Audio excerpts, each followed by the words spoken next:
Good afternoon, ladies and gentlemen, and welcome to our first official broadcast on Facebook Live. My name is Corey Jewett. I'm the Associate Director of Athletic Communications here at Gettysburg College, and I'm privileged to bring you a preview of the 2016 Gettysburg College football season. So last year, the Bullets went 7-3. They won their first 5 games. We finished 6-3 overall in the Centennial Conference. It's a pretty outstanding season for the team. They once again led the conference in rushing yardage at over 245 yards per game. And we ended the season with those all-important victories in rivalry month over Dickinson and F&M, claiming the Little Brown Bucket and the Lincoln Trophy, respectively. Now, joining me today are our 2 esteemed senior captains, Chris Miller from Manasquan, New Jersey, and Cordell Boggs from Taneytown, Maryland, right? I always want to say Taneytown. Taneytown, Maryland. Now, Chris is an outside linebacker. He is a 3-year starter, all-conference selection in 2014, and he finished second on the team with 97 tackles last season. Cordell, 3-year starter at right tackle. He's a key element in our rushing attack, which, as I said, led the conference in rushing yardage last season. So, gentlemen, we're live. You guys ready for this? Yes, sir. So, I just want to start off, find out what you guys were up to this summer, and Chris, we'll start with you. What did you do this summer as far as job, keep yourself entertained, and what kind of workouts were you doing? Okay, so basically, I'm a health science major, and my future goal is to become a physical therapist. So I got an internship at a physical therapy location right down the street from where I live, actually. And so I spent the majority of the summer doing that. We also own a pizzeria down at the shore, Jimmy's Cucina. But on the weekends, I'd work there for some extra cash. And then I also volunteered at the hospital for physical therapy as well. When it comes to workouts, I have a trainer at home where I go to 3-4 times a week. He really grinds you down, like gets you going, gets you ready for the season. And when I don't go there, if I miss a day there, we have a gym right around the corner that I go to. So yeah, it was a successful summer when it comes to lifting and working. So yeah, it was a good time. Now, Cordell, obviously you didn't stray too far from campus. You did a lot of research for your major. He's a biochemistry and molecular biology major. That's a mouthful and sounds impressive, and believe me, it is. So, Cordell, could you talk a little bit about the research you did this summer and how important it is for your major? Yeah, so I'm going to spare you all the details, but it's organic chemistry synthesis. We mix some biochemistry stuff in there. I'm writing my thesis, I swear. But yeah, it's just a lab experience, really. It's kind of firsthand, more so than just the scripted kind of class labs you have. So I think it's going to prepare me more for my career than it is more for this upcoming year or so. But in your intended career? I'm not really sure yet. Just leaning, maybe pharmaceutical sort of things, but up in the air yet. Plenty of time to decide. All right. Now, let's talk a little bit about the action on the field this year. And Chris, we'll start with the defensive side of things, and we'll address the elephant in the room. No Cody McNamara this year, which is, for you, even a bigger deal. You've played with Cody for almost most of the last decade. You both were high school teammates at Manasquan. So what's it going to be like to play without Cody on defense? I mean, he was a team leader, 2-time team captain.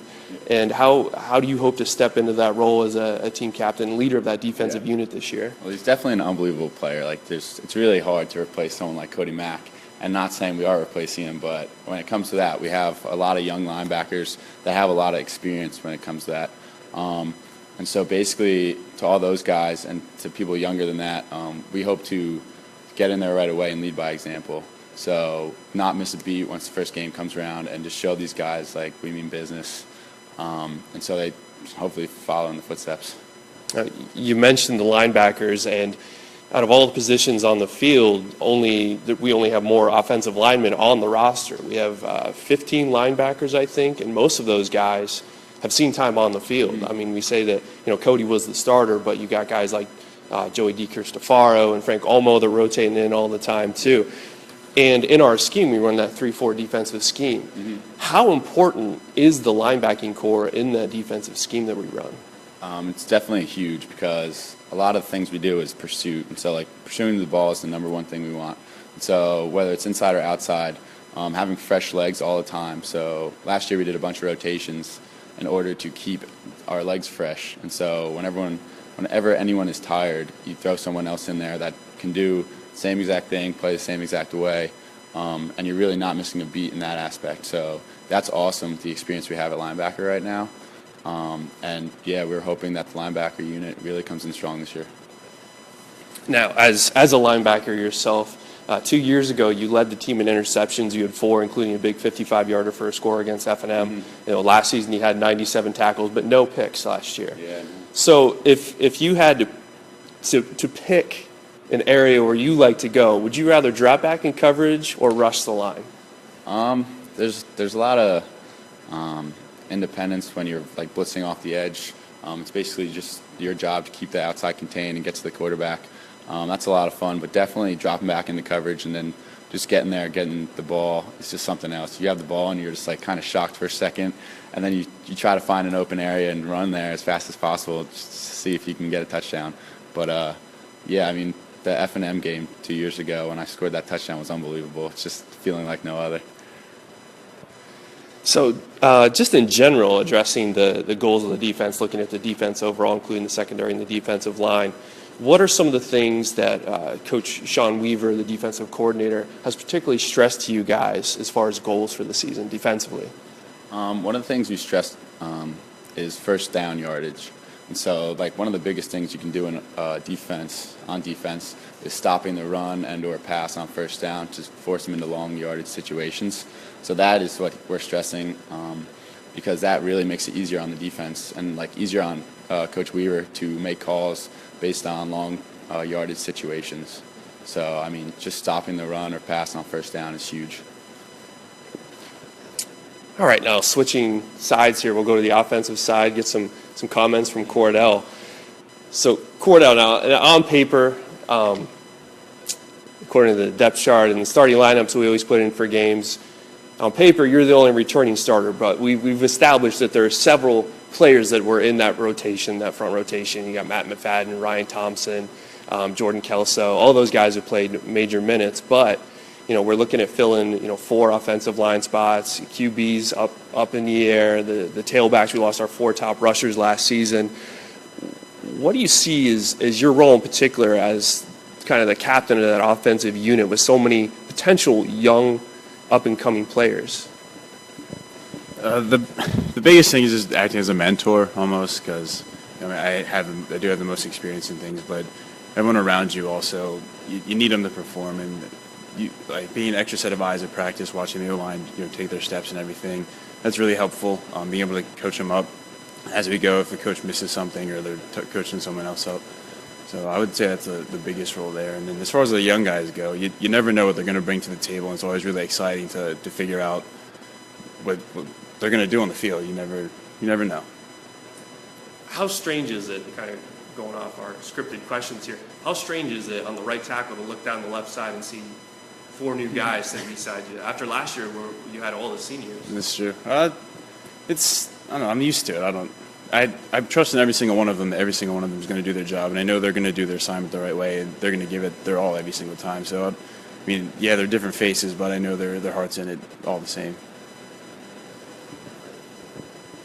So just sticking with the O-line a little bit here, the offensive line is definitely the unsung heroes of a football team, no doubt about it. You don't see their names in the stats a lot of times unless you're like Pierce Frauenheim and you score a touchdown against Juniata.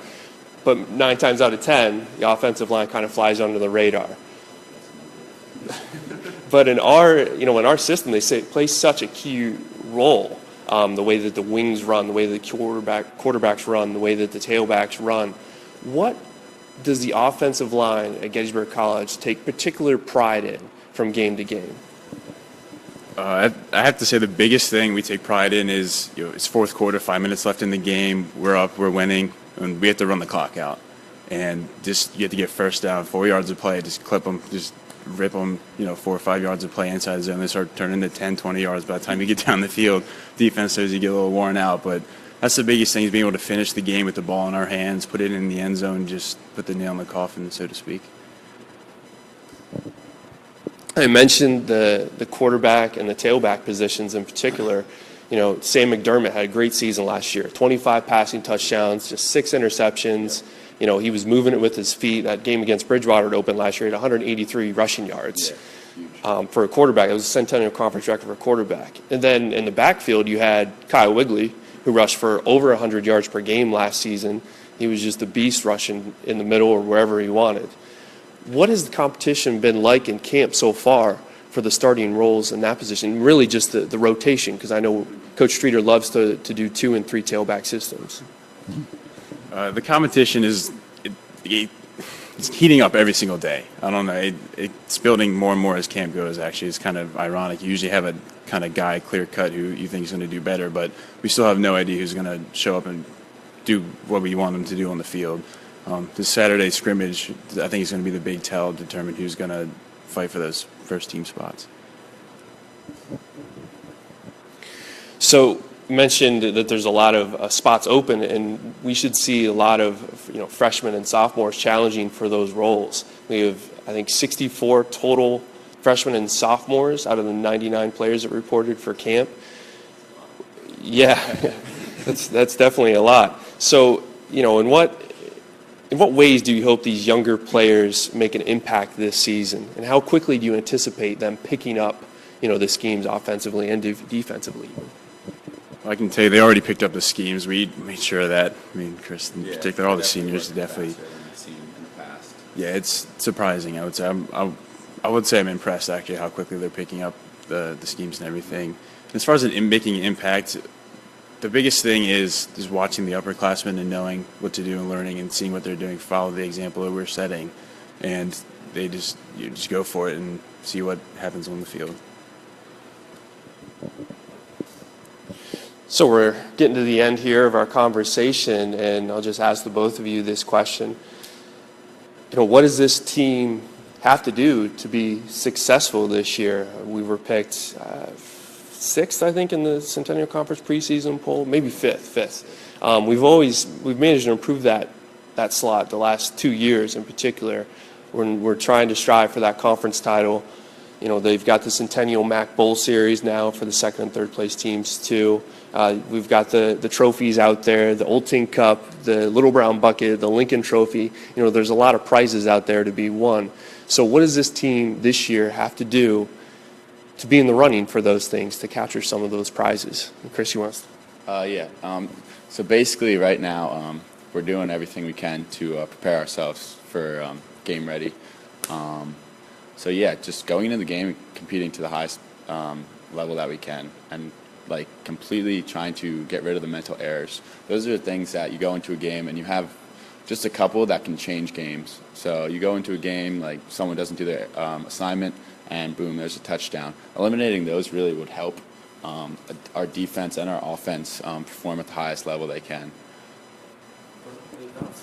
And comparing to last year's season, we went 7-3, and you kind of hate to compare because this is a new year, this is a new season, and we took where the seniors left us last year. They left us with their great work ethic and a great sense of pride. We're going to take that, we were running with it, and they have all the respect, all my respect in the world for what they did. But it is our team now. It's our time to step up. So we just got to take it and run with it, and kind of make our own name for ourselves. Yeah, absolutely. Well, it's a pretty good start for these Facebook live chats, I think. Bullets football setting the bar pretty high. Brayden, any comments or questions? Well, then I guess we've answered everything about the 2016 Bullets football season. Stick around. So, schedule for these guys. They have a scrimmage this Saturday against Shenandoah University. That's at 1 p.m. So if you want to see what the new look Bullets look like, come out to the scrimmage on Saturday. Their first official game is next Saturday, right here at Shirk Field. It'll take place against Bridgewater College. That game is set for 1:30 p.m. You can find out where the Bullets will be playing the rest of the season at GettysburgSports.com. Also, I remind you that this video will be archived, so you can check it out later if you want, catch any of the answers to these questions. And also, we will be previewing the rest of the fall sports teams for the next week. We'll have volleyball on tap for tomorrow. I'll be interviewing Laura Bergen and Catherine Gilbert. We'll be looking to start that at about 1:15 tomorrow afternoon. So again, thanks for tuning in and enjoy the rest of your day. Go Bullets!